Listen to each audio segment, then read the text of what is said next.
வணக்கம். என்னோட அன்பு அண்ணன்கள் சசிகுமார் அவர்களும் இரா சரவணன் அவர்களும் சேர்ந்து கொடுத்துருக்க ஒரு அருமையான படைப்பு நந்தன்.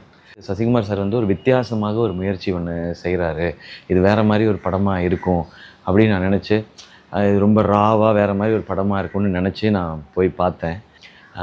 இரா சரவணனை வந்து ஃபஸ்ட்டு சீனை வந்து ஐயோ நான் சொல்லக்கூடாது இல்லைண்ணே.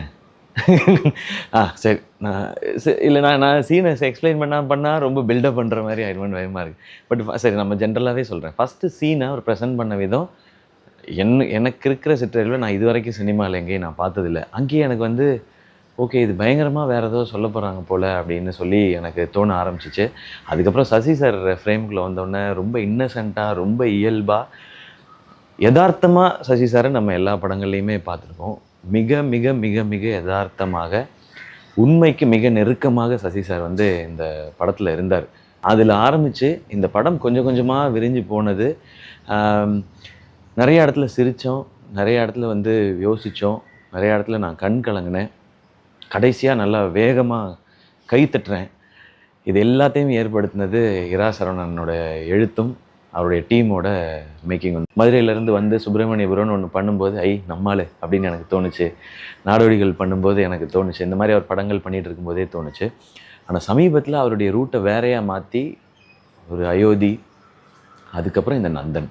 எனக்கு சசிகுமார் நான் சாருன்னு கூப்பிடுவேன், ஆனால் அண்ணனாக நான் நினச்சிக்கிறேன். சசிகுமார் சாருக்கு இப்படி ஒரு படம் கிடைச்சதில் எனக்கு ரொம்ப ரொம்ப மகிழ்ச்சி.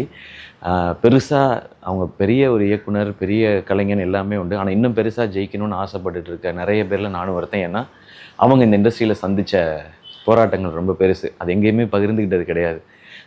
நானாவது என்னுடைய ப்ரெஷர் தாங்காமல் சில வருஷத்துக்கு முன்னாடி மேடையில் அழுதெல்லாம் இருக்கேன். ஆனால் எதையுமே காட்டிக்காமல் உள்ளே அடக்கி வச்சுக்கிட்டே இருக்காங்க.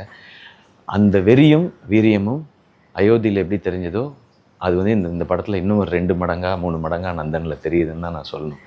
ஸோ இந்த படம் ரொம்ப ரொம்ப நல்ல படம். இது எவ்வளோ பெரிய வெற்றி படம் ஆகுதுன்றது உங்கள் கையில் இருக்குது. இது வெற்றி படம் ஆகும் பொழுது இரா சரவணனுக்கு சசிகுமார் சாருக்கு பேர் கிடைக்கிறத தாண்டி இந்த மாதிரி படங்களும் இந்த மாதிரி படைப்பாளிகளும் வந்துக்கிட்டே இருப்பாங்க. மக்கள் எப்போவுமே நீங்கள் கொண்டாடிட்டு இருக்கீங்க. இந்த படத்தையும் அப்படி தான் நீங்கள் ரொம்ப க்ளோஸ் டு ஹார்ட்டாக வச்சுப்பீங்கன்னு நான் நம்புகிறேன். நந்தன் செப்டம்பர் 20ஆம் தேதி தேட்டரில் ரிலீஸ் ஆகுது. எல்லோரும் போய் பாருங்கள். இதில் எல்லாரையும் உங்கள் குழந்தை, குடும்பம் எல்லாரையும் கூப்பிட்டு போய் பார்க்குற ரொம்ப ஜென்யூனான ஃபிலிமாக இருக்கும். நான் இதெல்லாம் சொல்கிறதுனால ரொம்ப சீரியஸாக மெசேஜ் சொல்கிற படம் அப்படின்னு நினச்சாங்க. நிறைய இடத்துல சிரிக்கலாம். சிரிக்கிறதுக்கு தனியாக காமெடி கேரக்டர்லாம் இல்லை. இயல்பாக